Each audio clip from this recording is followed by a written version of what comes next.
Forespørgselsdebatten, som vi skal have i dag, den lægger op til, at vi her i Folketinget skal forholde os til sprogbrug om og opfattelser af køn. Konkret spørges der til, om det er min holdning, at køn primært er en social konstruktion eller biologisk funderet. Jeg bliver også spurgt om offentlige institutioners sprogbrug på området, særligt brugen af begrebet det ved fødslen tildelte køn. Herunder om en potentiel uoverensstemmelse mellem det faktiske køn og det selvoplevede kønsidentitet ændrer vores køn. Og endelig, om jeg vil erklære mig enig i, at en kvinde defineres som et voksen menneske af hunkøn. Det er min opfattelse, at køn er biologisk funderet. Og der grundlæggende er to køn, en kvinde og en mand. Til det biologiske køn knytter sig socialt og kulturelt betingede kønsroller, normer og forventninger til henholdsvis piger og drenge, kvinder og mænd. Jeg er også enig i, at kvinden defineres som et voksen menneske af hunkøn. Samtidig er regeringen og jeg opmærksom på, at der er en mindre del af befolkningen, der ikke oplever overensstemmelse mellem deres biologiske køn og det køn, de opfatter sig som. Ifølge befolkningsundersøgelsen Sexus er det omkring 0,5% af befolkningen. Spørger vil også gerne vide, hvorvidt en potentiel uoverensstemmelse mellem det faktiske køn og den selvoplevede kønsidentitet ændrer vores biologiske køn. Det mener jeg ikke er tilfældet. Så er der spørgsmålet om brugen af betegnelsen det ved fødslen tildelte køn. For mig virker det umiddelbart som en besynderlig sprogbrug. Generelt vil danskerne typisk sige, at der ved fødslen konstateres et køn, pige eller dreng. Og det ser jeg sådan set ikke nogen grund til at ændre på. Sundhedsstyrelsen har oplyst, at betegnelsen beskriver konstateringen af et nyfødt barns køn, hvilket sker på baggrund af de medfødte ydre kønskarakteristika. Ud fra det opretter jordmoren et CPR-nummer.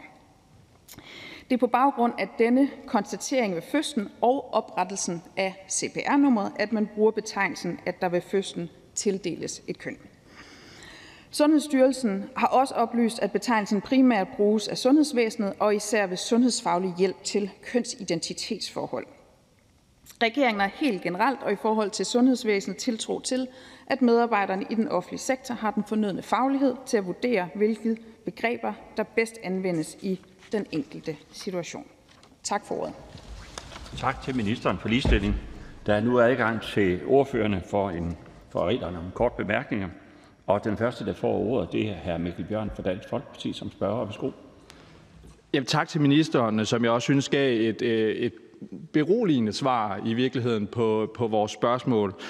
Svar dog en lille smule udenom, jeg ved ikke, om det var med vilje, men det her med en uoverensstemmelse mellem biologisk køn og selvoplevet køn.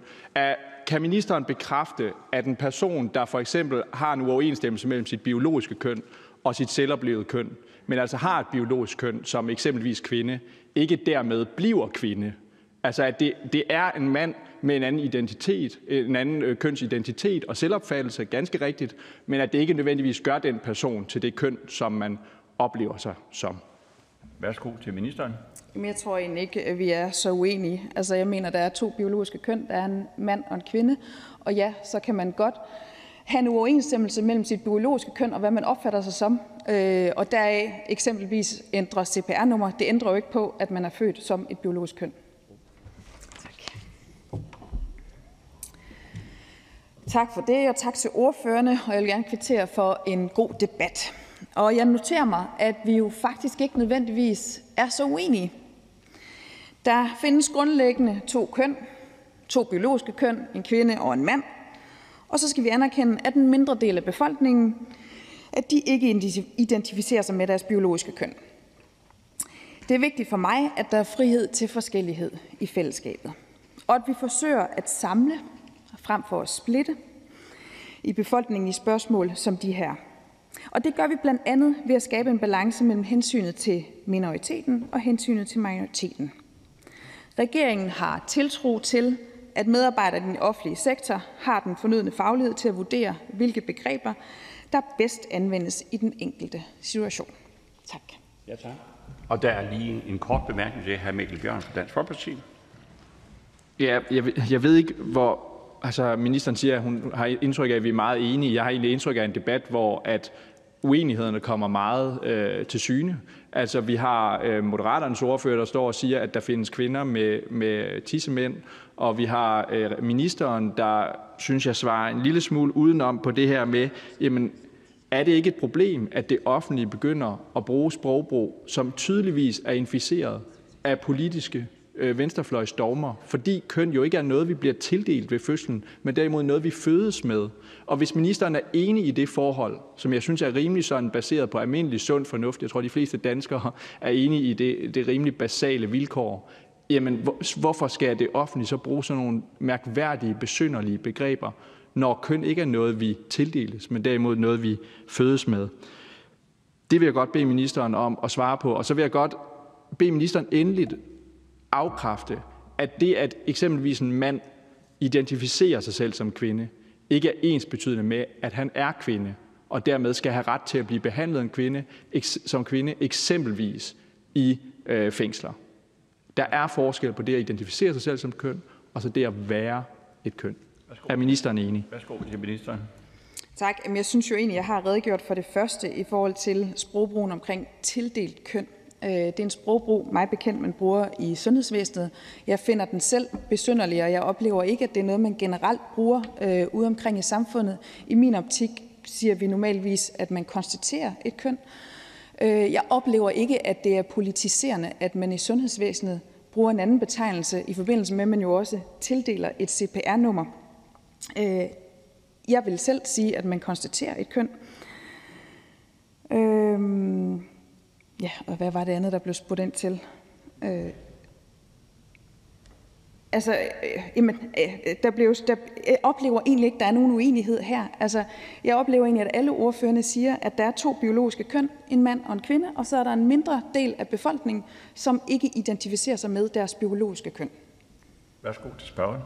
Jamen, der er jo den ret tydelige uenighed, at der er nogen her, der siger det, som ministeren siger, som jeg egentlig synes er nogenlunde fornuftigt konstateret. Og så er der nogle partier, SF, tilsyneladende også Moderaterne, som siger, jamen det, at man eksempelvis er en transkvinde, altså det er en mand, der identificerer sig selv som kvinde, det er ensbetydende med, at man også er en kvinde.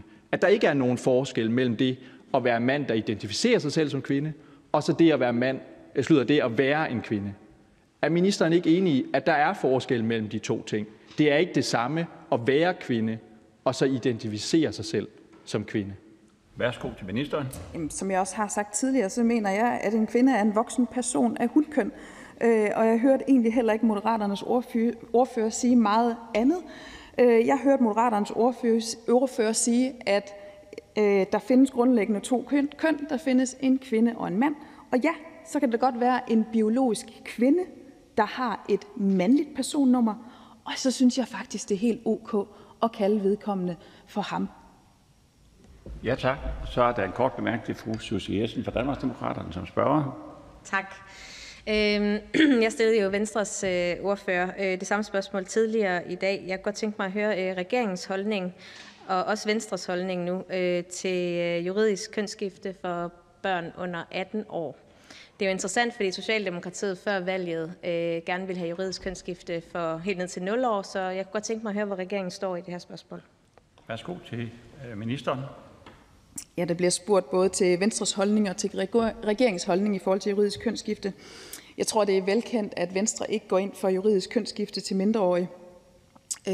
Regeringen er vi ved at afklare, hvordan man finder en model for juridisk kønsskifte, fordi vi i sommeren blev opmærksom på fra Justitsministeriet, at mindreårige at vores internationale forpligtelser foreskriver, at mindreårige kan have adgang til at skifte juridisk køn. Og den konkrete model, det er Sundhedsministeriet ressort på og er i gang med at finde en løsning for det og en model for det. Og derfor har regeringen heller ikke taget stilling til en model. Tak. Værsgo til spørgeren. Jeg tror, det var, man kan, altså den europæiske menneskerettighedsdomstol eller sådan noget, så vidt jeg kan huske, altså at man kan søge via den og så få det alligevel. Men det vil sige, at regeringen er ved at kigge på, om der skal indføres juridisk kønsskifte for børn under 18 år, eller altså nu når man undersøger det, så fordi man lægger op til, at aldersgrænsen skal ændres. Kan ministeren svare på det? Værsgo til ministeren. Jamen det Justitsministeriet kom frem til i sommer, det er, at det er i strid med Danmarks internationale forpligtelser, hvis mindreårige slet ikke har mulighed for at skifte juridisk køn. Og det er man så i gang med i Sundheds- og Indenrigsministeriet at finde en model for.